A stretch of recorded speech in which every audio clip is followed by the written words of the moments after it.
Welcome to the Creative Penn podcast. I'm Joanna Penn, thriller author and creative entrepreneur, bringing you interviews, inspiration and information on writing, publishing options and marketing ideas for your book. You can find the episode show notes, your free author blueprint and lots more information at thecreativepenn.com, and that's Penn with a double N. And here's the show. Hello creatives, I'm Joanna Penn and this is episode number 693 of the podcast, and it is Thursday 11th of May 2023 as I record this a little early as I will be on a plane as this goes out. In today's show, I'm talking with Toby Neal about mental health for writers and turning our life into art. We discuss various issues you might be facing as well as how to deal with them, self-care, and how writing can help, whether it's private through journaling or turning them into a book. So I've written about my own mental health struggles in my recent memoir, Pilgrimage, but also in my fiction, particularly Delirium. And there is an author's note in the back of all of my books, but Delirium, I go into this. It is a mystery crime novel set in modern day London, but it echoes back to the history of psychiatry and asks the question of whether we all lie on the spectrum of madness somewhere at different times in our lives. So this is going out during Mental Health Awareness Week here in the UK, which has a special focus on anxiety this year. And of course, please seek out professional help if you need it. And you can go to mentalhealth.org.uk. Of course, that's global, but I'm sure there are also options in your country. I also wanted to give you a couple of book recommendations about physical health and mental health because they go together. You are not just a brain or some brain chemistry. You are a physical brain in a physical body. So these two books are great. First of all, Outlive, The Science and Art of Longevity by Dr. Peter Attia, which is a new book. I'm reading it at the moment. I have found his podcast to be way too intense, so I don't listen to the podcast.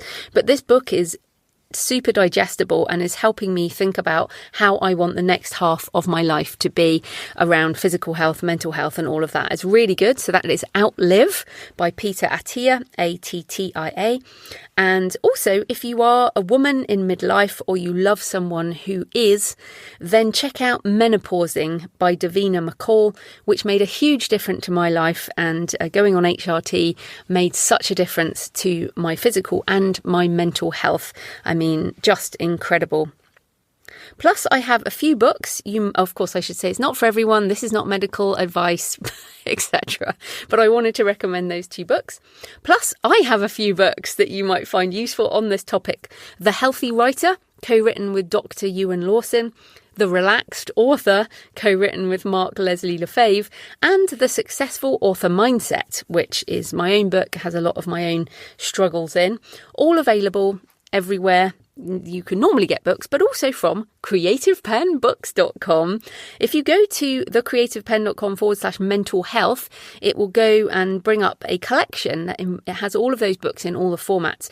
And you can use discount code HEALTH, all caps, at checkout for 20% off the ebooks, audiobooks or print books.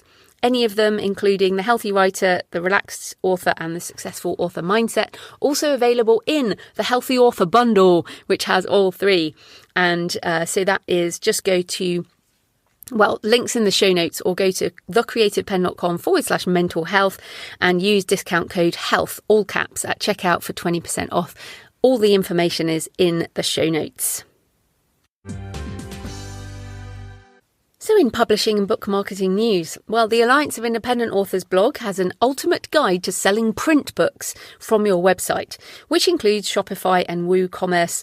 And good news this month as BookVault.app is expanding to the USA towards the end of May. So at the moment, if you buy my print books from creativepenbooks.com in the USA, it takes a bit longer as it's shipped from here. But from June, I guess, the cost will be lower and it will be quicker and greener as the books will be printed in the USA.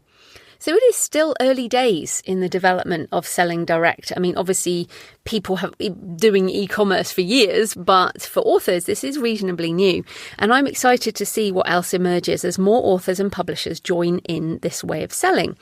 Basically, in the early days of self-publishing, we didn't have much choice. There were only a few companies that were serving the market. But over time, as more and more customers appear, then companies appear to serve them and service companies spring up. And right now, for example, it's hard to find an author VA who can help build and maintain a Shopify store for authors. But that is definitely a growth area. If you are a VA and you want to help build and maintain Shopify stores, this is a gap in the market. A lot of people asking for this right now. Well, a lot of people I know. And I'm not doing it for anyone. But yes, I feel like this is only the beginning and it will accelerate. But I'll link to that ultimate guide in the notes, or just go to selfpublishingadvice.org. Now, related to the idea of selling direct and owning the platform and the product, the company who owns TikTok, so ByteDance, has filed for a trademark for Eighth Note Press, which TechCrunch reports is a new publishing business. It includes an app to read, download and discuss ebooks in an online community, retail bookstore services, and ordering books in audio, print, digital, publishing ebooks, audios, physical books, as well as providing online non-downloadable fiction and non-fiction. So this is fascinating, as I think we've all been so used to Amazon being the main company that has both ads and a store for all types of books and the means to produce. But TikTok is developing its own ecosystem. So, and this is definitely something interesting, because at the moment, TikTok is sending traffic to Amazon, Shopify, all the other stores. But what if TikTok doesn't have to send the traffic anyway? I mean, it already has TikTok Shop where you can buy stuff, but other companies make the goods it sells. But if they have their own publishing house, then maybe you'll just be able to use that. Now, I'm not sure if this is a self-publishing community or whether this is actually a publishing house, but who knows? I think this is very interesting, and those authors doing well on TikTok may well just sort of be within that ecosystem, as some authors who do well on Amazon just remain within that ecosystem. Definitely an interesting potential disruption ahead there, as reported on TechCrunch. Links in the notes. But of course, this does feed into how fragmented the market is becoming. It used to be a very simple answer to a question. Someone would say, how do you self-publish a book? Or how do you market a book? Of course, there would be like a couple of things that you'd say and that would answer it. But now it is super fragmented. There are many, many options. And the important thing to say in this episode on mental health is take a breath. You cannot do it all. So choose your focus and do that one thing well. Do not try to be active on every platform. Of course, sure, distribute your books everywhere, but don't try to keep up with doing content or marketing on every single platform for every format for every book. I'm currently working on how to simplify my own business going forward as these technology shifts impact our business models. So more on that once I work out what I'm doing. But in the meantime, don't try and do everything. And then in AI and futurist news, the big news this week was Google's I/O conference, where they announced a whole load of AI developments. This is at the moment all in waitlist only in the US, but it's all on the way elsewhere. And there are a few things that I personally find really interesting.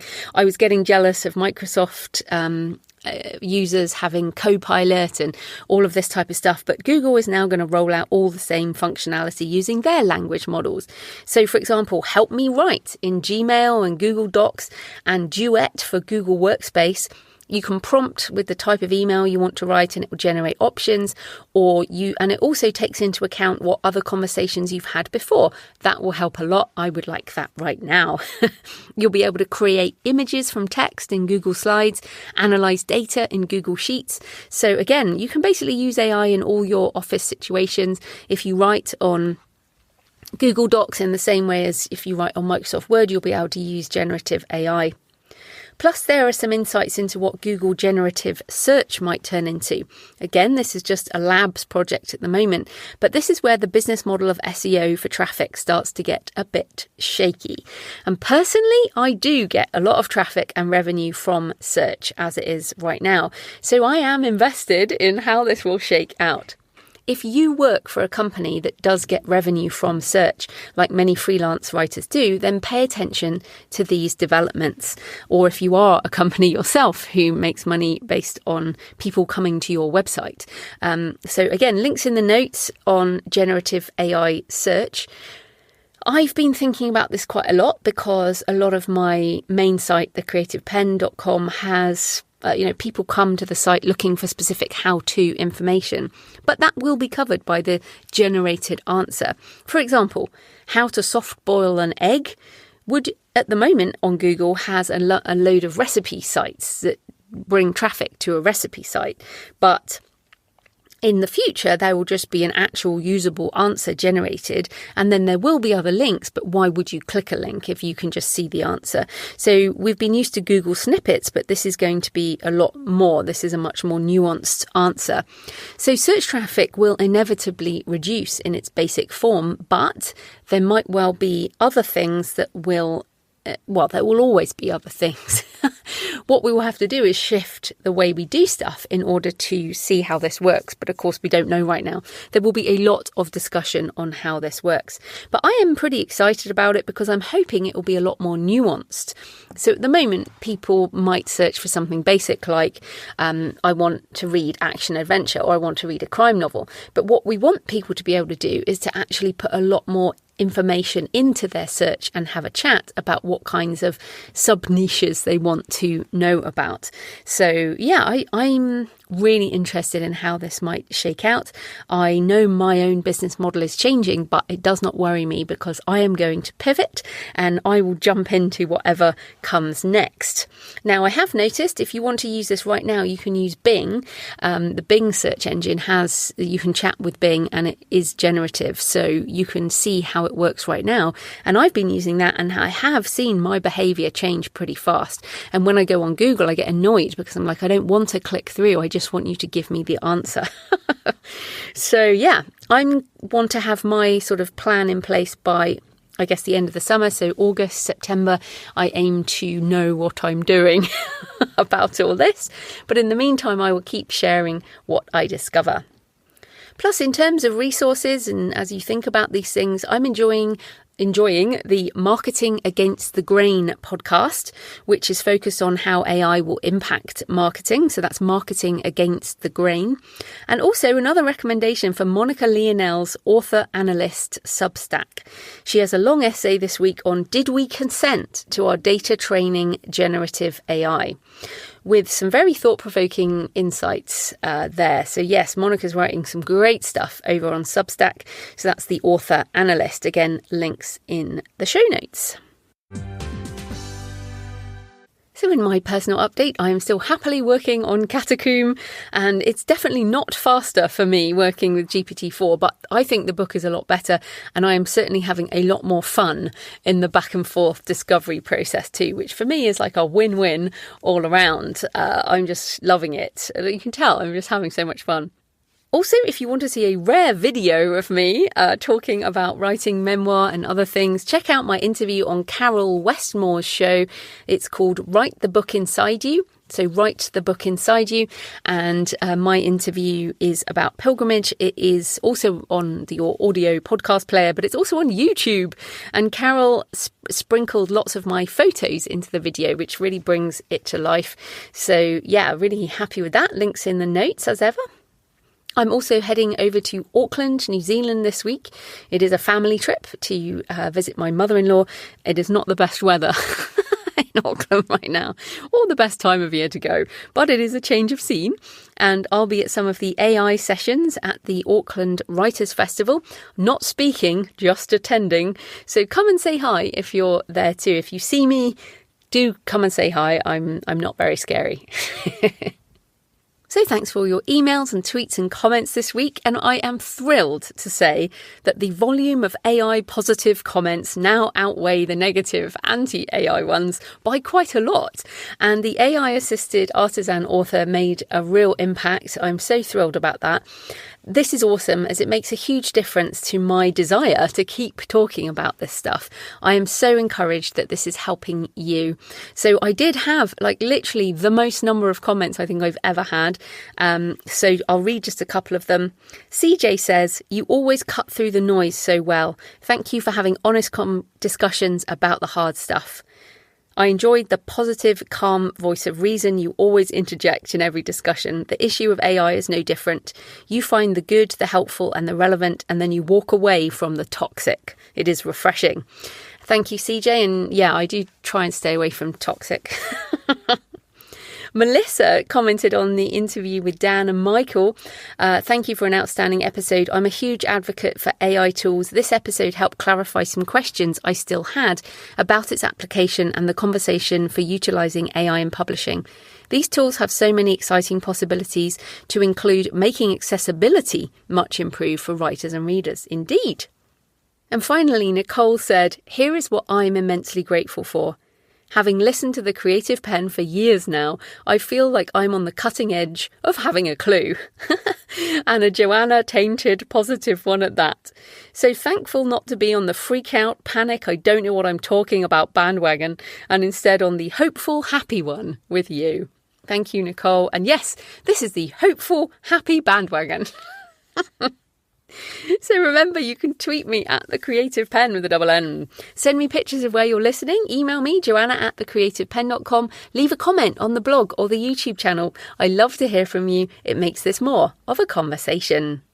Today's show is sponsored by findawayvoices.com, which I use to distribute my audiobooks wide to over 40 online stores. I will play a word from them in a minute. But I also use them to find my human narrator for my Matt Walker series, and I use them for my own self-narrated audiobooks. And right now, I'm using them for my Chirp promotion on my fiction, and you can also do audiobook promotions for other stores. Super useful if you want to control your intellectual property and control your prices. So a word coming up from them in a minute. This type of corporate sponsorship pays for the hosting, transcription and editing, but my time in creating the show is sponsored by my wonderful patrons, especially all the AI stuff I've been doing. Thanks to everyone who's been supporting the show for years and months. You're brilliant. Thanks to new patrons this week: Tracy Buchanan, Yinka Ekundayo, Christy Westerway and James Loscombe. And remember, if you support the show on Patreon, you get my extra monthly Q&A for patrons only, where, it's just a bit of behind the scenes chat, and I answer questions around a lot of AI questions at the moment, also writing craft, publishing, book marketing, and making money as a writer. And you can support the show with just a few dollars or euros or pounds and lots of currencies now, and you'll get the extra monthly Q&A audio. You can support the show at patreon.com, patreon.com/The Creative Penn. He's listening. She's listening. They're all searching for their next listen. Is your audiobook out there? If not, what's holding you back? After this, it won't be audiobook creation tools. Introducing Findaway Voices Marketplace, the audiobook creation platform built for a world booming with audiobooks. Voices Marketplace gives you a searchable and trusted space to connect with narrators, free production and business tools, and the power to bring your audiobooks to market quickly. We've heard everything you have asked and used that to build an audiobook creation platform for you. Plus, we give you access to the world's largest audiobook distribution network, reaching listeners through more than 40 retail and library partners. No exclusivity. You keep your rights. This is your audiobook creation platform. Ready to get started? Make it on Marketplace. Toby Neal is the award-winning USA Today best-selling author of mysteries, thrillers and romance with over 40 titles, as well as writing memoir and travel. She's also a mental health therapist, which is what we're talking about today. So welcome back to the show, Toby. Thanks so much for having me again, Joanna. Oh, no, I'm excited to talk to you about this really important topic. And before we get into it, we should say this is not medical or professional advice. Please see a medical professional for your situation. So You've been on the show several times before, so we're just going to jump straight into the topic. As an author yourself and someone who helps authors with mental health challenges, what are some of the most common challenges that authors face in this area? Well, I see that most authors who are working in the field at full time to semi full time are struggling with isolation, a lot of times anxiety, overwhelm, and many authors have triggered episodes of depression based on the sales of a book, rejections, etc. There are a lot of sort of cyclical challenges that we face in this creative field. That's so interesting. We're going to talk about some of those. Let's start with anxiety, because I feel like it can manifest in different ways. I love that you say cyclical there, but I mean, chronic self-doubt, fear of failure, perfectionism, imposter syndrome, and it can end up in panic attacks, lots of anxiety, really. So what are some of the things that you've seen or even experienced yourself and recommendations? I don't think we can tackle this topic without talking a little bit about how COVID and the isolation of the last few years have sort of exacerbated the challenges for not just authors, but everyone. And they've also exacerbated the dearth of professionals that are available to help. At least in my area of rural Oregon, you can't find a therapist, even if you are begging for one. And a lot of people left the field. And there's just been a gigantic situation with isolation. And that kind of whatever your challenge was going into COVID, it might have gotten amplified. And I feel that that is something we just have to mention. So circling back around to the issue of anxiety, another one we see a lot now is fear of leaving your home, which is agoraphobia. And because we spent so much time in our home, getting out can become something you have to begin to overcome again. And what if you gained weight? And what if you don't like yourself right now because, of that COVID 10 pounds or what have you?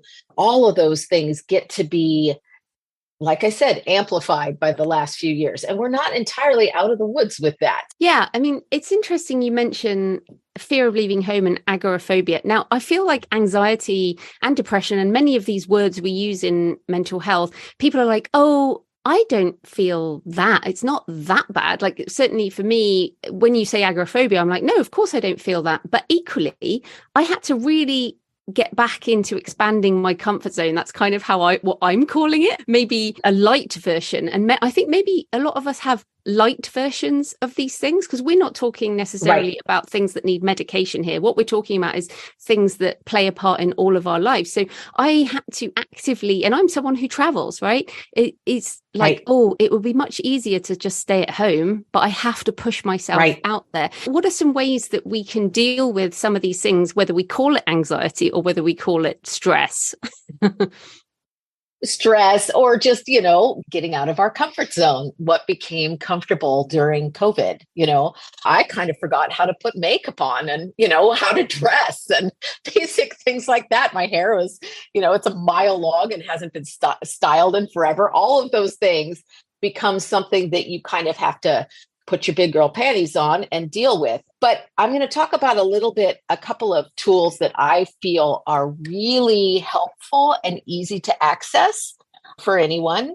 One of them is called tapping, emotional freedom technique. And I use a app on my phone called the Tapping Solution. I am not an affiliate. So I'm going to always say, if I'm an affiliate of something, I am not an affiliate of the Tapping Solution. But it's got wonderful library of these different scenarios that you might face with anxiety, from turning your day around to 10 days of gratitude to increasing your immune system. What tapping is a sequential series of pulse points on your face and hand while repeating different affirmations. So what's really nice is the people on the app have this lovely mellifluous voice and talk you through first owning the anxiety that you have and then turning it around to an affirmation. And meanwhile, you're doing this little tapping sequence. It's very non-invasive. You can learn in 5 minutes. And I can't say enough good things about it because I've seen it have actual lasting clinical benefits for clients as well as being completely accessible to the general public. So again, the tapping solution and tapping or EFT, you can look it up online. There's all kinds of YouTube videos also. So that's one tool I want to mention to everyone. And it can not just be anxiety, but whatever that you want to work on. Like I've often worked on, I have a sugar addiction, Me too. Releasing my attachment to sugar and really trying when we get into other tools. For me, diet and exercise are huge in managing mental health. So I am a clinical therapist licensed in the state of Hawaii to do therapy, and I have all those degrees and what have you.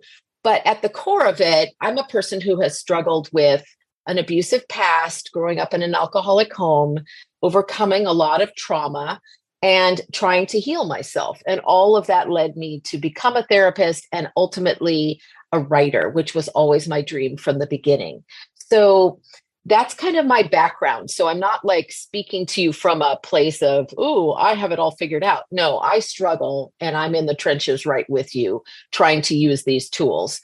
So I want to share the ones that have been particularly helpful. Another one I love is hypnosis. And when I was trained in clinical hypnosis, my teacher said, all hypnosis is basically self-hypnosis. We basically allow our minds to open to a suggestion, and then we engage with that suggestion. And hypnosis is a super powerful tool along with tapping. For my clients, sometimes I will work with them to create a list of beliefs and affirmations that they want in their lives. And then I'll use my special hypnosis voice to use their own words to create a hypnosis recording that they can listen to over and over. And we've had lots of people see really big breakthroughs with that. But you can get your hypnosis done online. There's all kinds of things you can buy. The Calm app even has some in it. Like if you want to listen to different hypnosis for sleep, a hypnosis for getting rid of sugar, whatever. So I want to mention these because to me, tapping and hypnosis are hacks. They just like cut through the need to talk about the problem and get right to the solution. Does that make sense? Yeah, and I really love that. And I've tried hypnosis therapy for phobia, and I've tried cognitive behavioral therapy, but also there are other apps, non-sleep deep relaxation, for example, yoga. I mean, the ones that you've suggested, and I think this is the overwhelming thing that I feel with mental health and probably with physical health, is you can dismiss things and roll your eyes if you think, oh, that's too woo-woo or that's not going to work. But just try things out. And if they don't work, try something else. Because the reality is that it all goes up and down all the time, right? I mean, I also feel there is a place for medical help if that is something you need. I felt my mental health was greatly improved by going on HRT as a midlife woman. And that was one aspect of anxiety, depression, that kind of thing.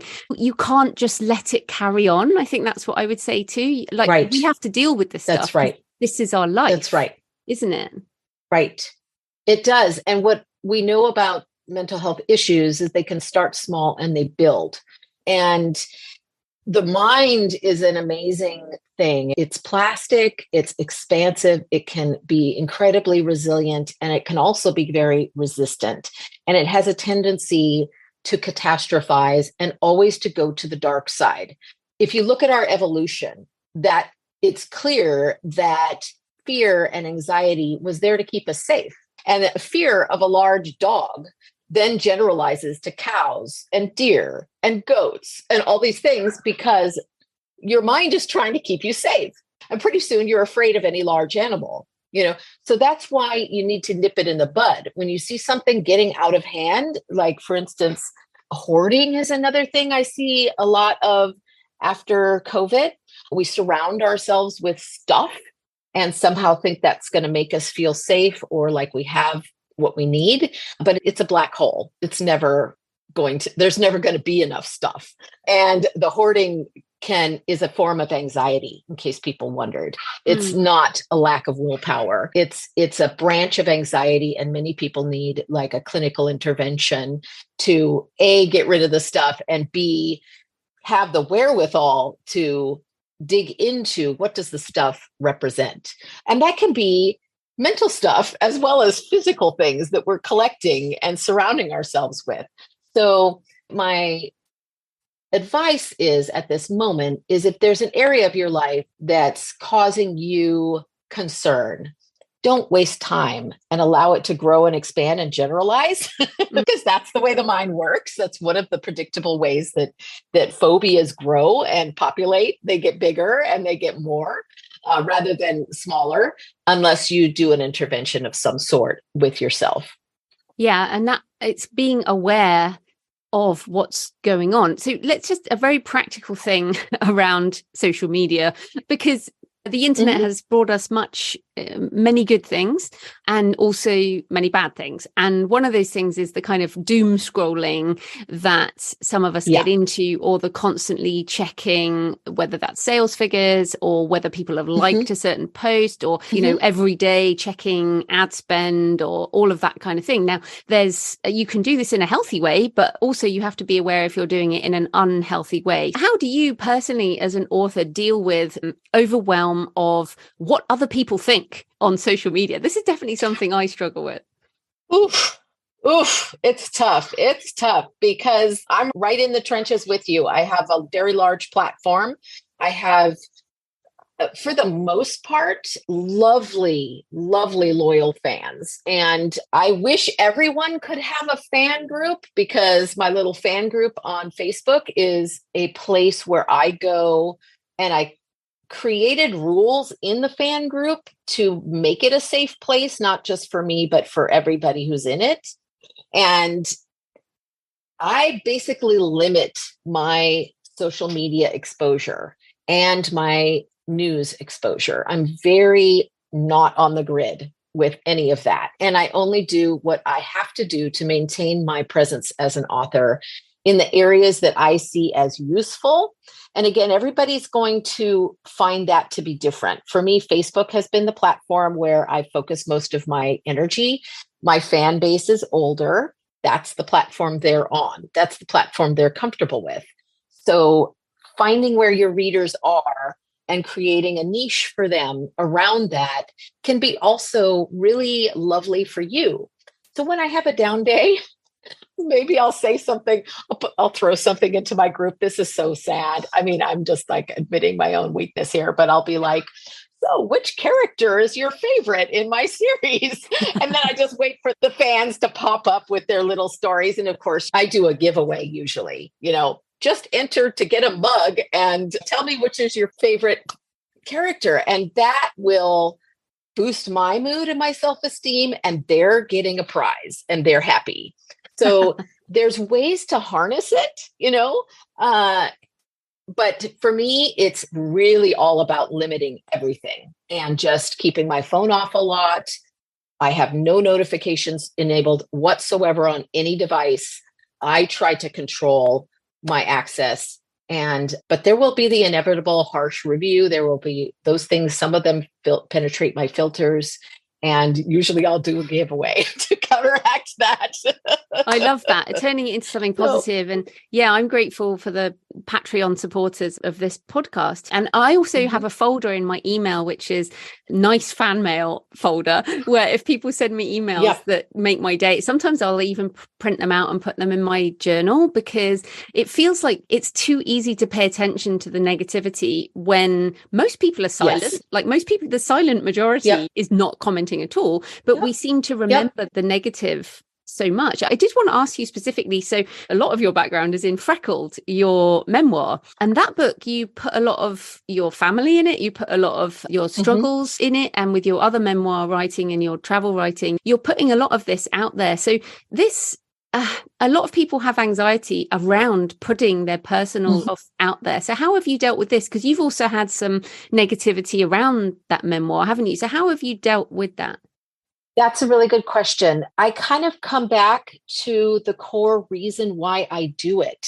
And that's what I have to keep returning to over and over again when I'm feeling vulnerable. So Freckled is actually my best-selling book out of 40 plus titles. It's sold close to 75,000 copies in full price at almost $9 a piece. And it sells in print as well. And I think it's because two reasons. One, it's a very unusual book. It's written about growing up in the 70s in Hawaii, and I wrote it in an unusual way. So it's very immersive experience for the reader. I age up the writing, and it's in first person present tense. And you're just in Hawaii having all these experiences with me until it ends when I'm 18. So it's a very unusual memoir. It was totally mind blowing for my relatives who had no idea what was going on in our home and the situations we were living in. They all thought it must be so much fun in Hawaii. And really, we were homeless and camping on a river and eating boiled chicken feed for food and wearing dyed clothes because my dad was having a paranoid episode. And there was all these things going on. So I had my aunts and different relatives contact me like, we had no idea. We would have helped if we had known. And I had to work through all of this feedback from people. So yes, if you're going to write this kind of book, you had better be prepared. My mom, who was also the most strong supporter of the book, also got to read an early draft, but somehow didn't grasp onto what would happen when the book was public. And later she got very, very upset with me. And we went through a really difficult period of working through where she felt super vulnerable and exposed and like, did I do that for revenge and all these things? So I'm not going to downplay that. That is a risk. And what keeps me going is this calling that I've felt in my heart to make art from life. So to me, memoir is making art from your life. It's not therapy. It's not your personal journal. It's not your story per se, just throw it out anyway. It is a curated art form that you work very hard on if it's going to be any good at all. And you do that because you have a desire to make art from the life that you've had. And so that's why I do it, not for money, not to hang my family out to dry, but because what I believe is that when you make art from life, you bring healing to others. You draw back this curtain for everybody who has suffered silently in an abusive home with alcoholism, or put on the happy face of the achiever, because that was my role as the oldest child, was to go out into the community and achieve no matter what was going on so that the family looked good. So when we draw back that curtain, we heal others. We give others permission to tell their story and to bring air in onto that wound. It's interesting, though, you say there that a memoir is not therapy, but writing itself can help us. And I've kept journals since I was about 15. I have them here in my office. I mean, when I read some of my journals from I'm married for the second time when my husband left me, that when I read those journals, I don't even recognize that person. And I've never published those words. This is an important thing, right? You can write for therapy, but that doesn't mean you have to publish it. Whereas what you did there was turn your therapy, once you had processed it, into a memoir. How can the act of writing, even if it's in your journal, help us? Why does writing help us process things? It's the act of becoming aware of being aware. And when you think about thinking, that meta work, we draw back a little bit from being in our lives to assess our lives. And in therapy and in CBT, when I was doing therapy full time, CBT, cognitive behavioral therapy, is the best practice recommendation for anxiety and depression and even trauma. And so what you need is a tool in order to capture your thoughts and look at them and evaluate their validity. I love what Robert Fulghum said. Don't believe everything you think. That is a central premise. It's a central premise of therapy, Don't believe everything you think. And a journal and the act of writing is a way that you can capture what you're thinking and then do a little bit of a pullback and go, is this true? Is this real? That is the process of therapy and CBT, is evaluating your thoughts and for their truthfulness. And even when you're doing it really formally, you have a situation, you use a form of journaling that is like tracking. You have situation, going to the grocery store, thoughts. Everybody thinks I'm fat. My hair looks terrible. When I go through the aisles, they're judging me, oh, and there's germs, right? So then over here, likelihood those thoughts are true. Probably 15%. You have to rate the amount of percent that you give to the truthfulness of those thoughts. Another way to look at the situation. Yes, there's germs, but I can use hand sanitizer. Yes, I don't look my best right now, but most people are also at the store to just buy food. Yeah, and nobody cares. So see the 4-column structure I just gave you. That is the CBT form of tracking and writing that you would use in therapy. But I have a different form, and like you, I've been a lifelong journaler, and those are going back to the morning pages. Julia Cameron, that's just barfing it out on the page. Blah. Here I am today with all of these things, and this is what's on my mind. And all of that, it is still valid. Writing is a way that we make sense of our lives. We write to know more deeply, to remember and to understand our lives. And for me, that form of writing is separate from memoir. Memoir is for public consumption. But what I write about in my private time, in my journal, that is for me to make sense of myself and of the world and of the experience I've had. And you know what? Now it's sort of to remember, because I still have some lingering effects from long COVID, and memory has been impacted. So I want to write every day so that I don't forget.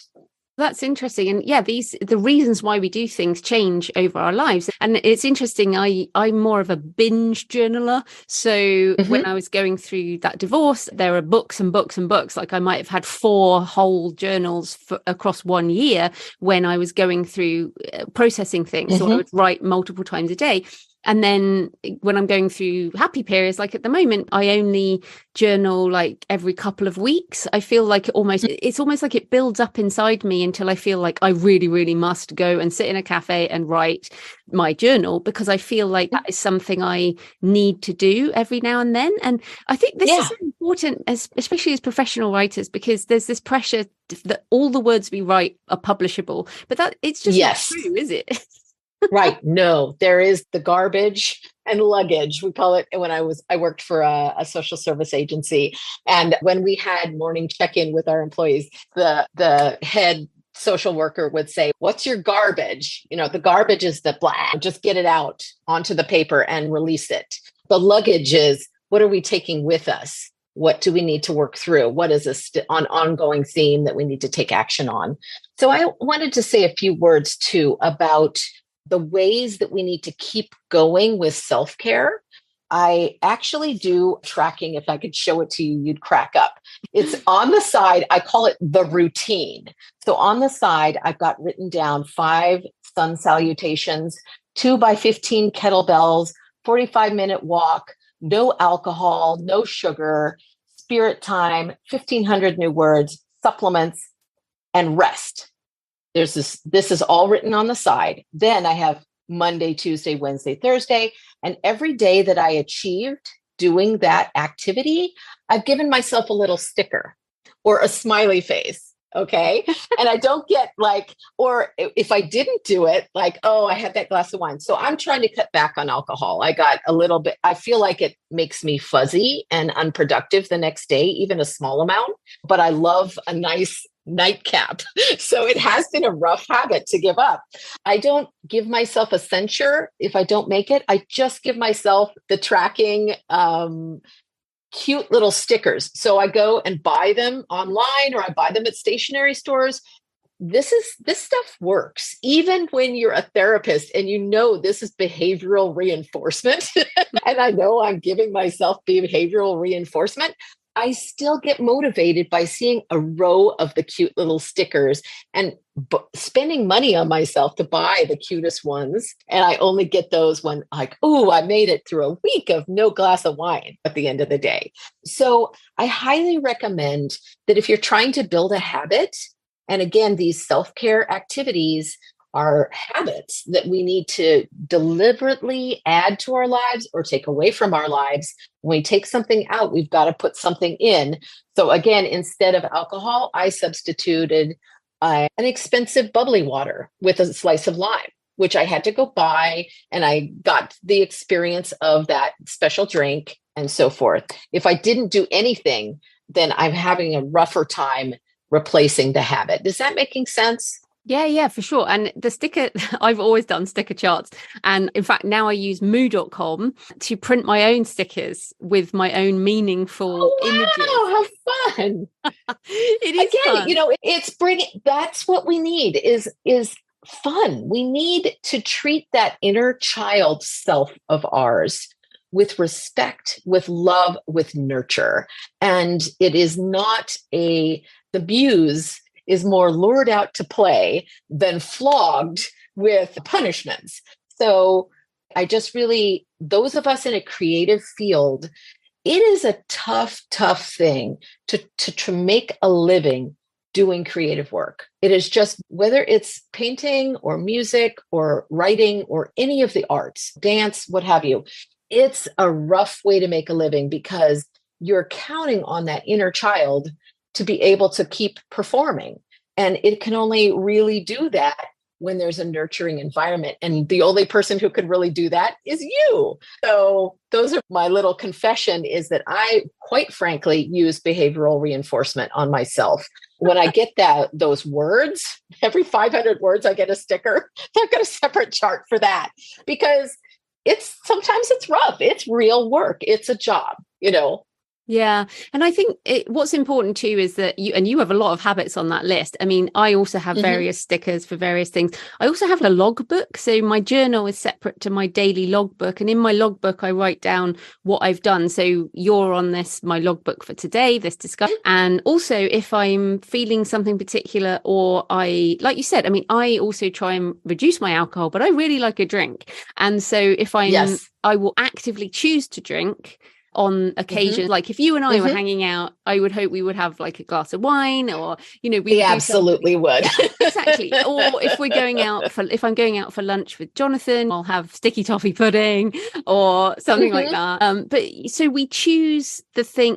It's that 80-20 rule, I guess. Can we live in a sustainable way 80% of the time, so that 20% of the time we can indulge or do the other things? Again, like exercise or our physical health. I walk almost every single day, but sometimes it just doesn't work out or whatever. So that's okay. It's not like I beat myself up.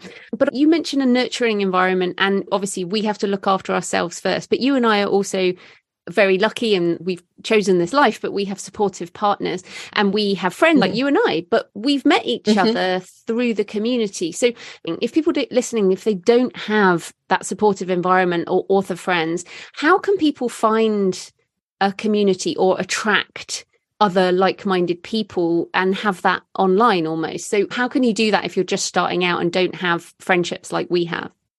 I would look for an online group that already existed. And there's various Facebook groups with different kinds of author gatherings. So that's a great place to do it, or Discord, or one of those other online social media type places is a great place to just start looking for like-minded people. I also just moved to a new state and a new town, and I really determined that this time, because I lived in a place for about 4 years and did not get connected with my community at all. I felt like I was going to be there temporarily, but there was actually no data to show that I was going to be there temporarily. My own attitude and withholding. So again, we create our own self-fulfilling prophecies. We ended up leaving there, and I was glad that I hadn't put the time in to invest in new friendships. But we came to this new town, and I decided two things. I was going to get involved with my community, and I was going to start volunteering in person again. It's so easy to do everything online again. And now we're coming out of COVID. It's time to be IRL. So the first thing I did was joined my Rotary Club in my town. And not because I felt like, quote, quote, my people are in the Rotary Club. They couldn't be more different than me. I'm there kind of sort of hippie-ish, the writer, and these are very staid, upstanding, retired, local kind of power brokers in my town. The mayor is in my group and things like that. But what I wanted to do was, I want to be a part of this community. I want to show my face. I want to get to know people. And I'm using my background as a therapist to become a court-appointed special advocate. So I work with children in the foster care system. And this is, again, a volunteering thing. I had to go through this big, long training. Many times I was like, oh, this is too much with my writer business and my travel. I can't, people will count on me. And then I was like, no, I need to be in contact with people who need me and people who remind me how fortunate I am. That is really key to mental health, is like, there's always somebody worse off than you. And it doesn't hurt to be reminded of that, to be called out of yourself, to go and give. And so I think for anybody who's struggling with depression, get a pet, get an exercise routine, and start doing something in your community that's giving back. Because staying in that little cocoon of your own negative thoughts and that dark place that can pull you under, it's just going to snowball. That's great. I feel the same. I'm like, we do so much online and in our own heads. And it's almost remembering that you have a physical body. You are a physical human, not just a brain, because sometimes we're just brains online. I mean, you and I right now, we're not looking at each other. So we're two brains connecting over the internet. Isn't that a wild thought? It is a totally wild thought. And when we write books, it's a brain connecting with another brain through the medium of a book. And so we overemphasize that because that's our strength. But yeah, we need to remember we're a physical body and therefore keep the physical body healthy by exercising and healthy eating and meeting other people in a body. So yeah, I think that's really important. But we're almost out of time. But I do want to ask you a question. I can't go an episode without mentioning AI. And one of the biggest issues right now in the community is people are very afraid.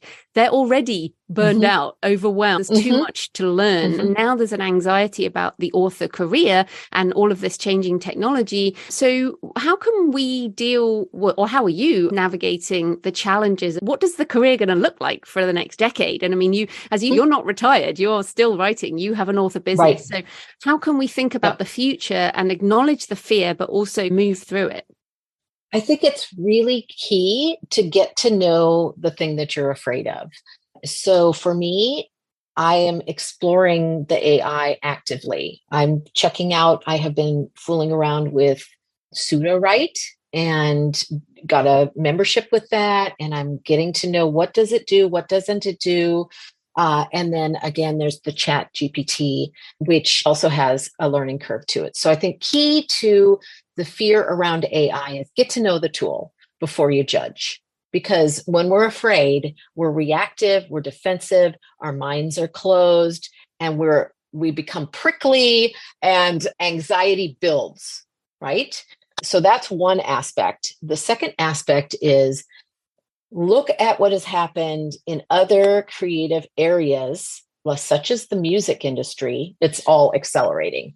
And you can sort of see where things might go. There's streaming constantly. There's tons and tons of material available for pennies. All of that is very fearful for authors. But what you can do instead is dig into your niche. So for me, that has meant moving to web-based sales and a reader subscription plan on Substack, where I'm writing to my audience who are paying direct. And I know you use Patreon. I've chosen not to use Patreon. I'm using Substack and my website. But what I'm doing is digging deeper into my loyal fan base, because that is going to weatherize me to the cheapening of everything. Right now, if you are an author who's whose main income is coming from Kindle Unlimited and that kind of subscription model, I would be nervous about it because there is going to be even more schlock added to the mix, right? And it's going to be even harder to get that visibility that's all important. So now is a time to connect with your readers in a personal way and give them opportunities to support you. Create ways that they can give you money direct. They can buy from you direct. They can support you with a subscription, that kind of thing, because readers want to do that. Just like they support the musicians that they love, they will support writers that they love too. So that's my two-pronged approach. Get to know it and dig deeper into direct sales and direct contact with my reader base. That's fantastic. That's multiple streams of income, which we love. So tell us a bit more about your books and where people can find you and your Substack and connect around coaching if they're interested. Definitely. It's all on tobyneal.net. And if you're interested in talking with me about setting up your own hypnosis recording or talking about coaching in any form or coaching plus mental health, look for the author coaching tab on my website. And I write police procedural mysteries, thrillers, memoir, romance, and an ongoing travel and life blog on Substack called Passages. So you can look up Passages and follow along and see in real time as I'm writing a third memoir, which it will be crafted from these travel experiences and life experiences. So again, tobyneal.net has it all. And that's my tip is weatherize your business by focusing everything on what you can capture, your newsletter, your email address list, and your website for direct sales, because those are the ways that you can weatherproof your writing business going forward. Fantastic. Well, thanks so much for your time, Toby. That was great. Thank you. So I hope you found this episode useful, and make sure to spend time improving your own mental and physical health, as it's the only way to remain a happy creator for the long term. So remember, you can get 20% off The Healthy Writer, The Relaxed Author and The Successful Author Mindset in ebook, audio or paperback from creativepennbooks.com. Use discount code HEALTH, all one word, all caps, at checkout for 20% off, and I will link to that in the show notes. Next week, we're back to the craft, and we're talking about writing novels inspired by place with Tony Park. So looking forward to that one. And in the meantime, happy writing, and I'll see you next time. Thanks for listening today. I hope you found it helpful. You might also like the backlist episodes and show notes available at thecreativepenn.com/podcast. You can also get your free author blueprint at thecreativepenn.com/blueprint. If you'd like to connect, you can tweet me at The Creative Penn or find me on Facebook at The Creative Penn. See you next time.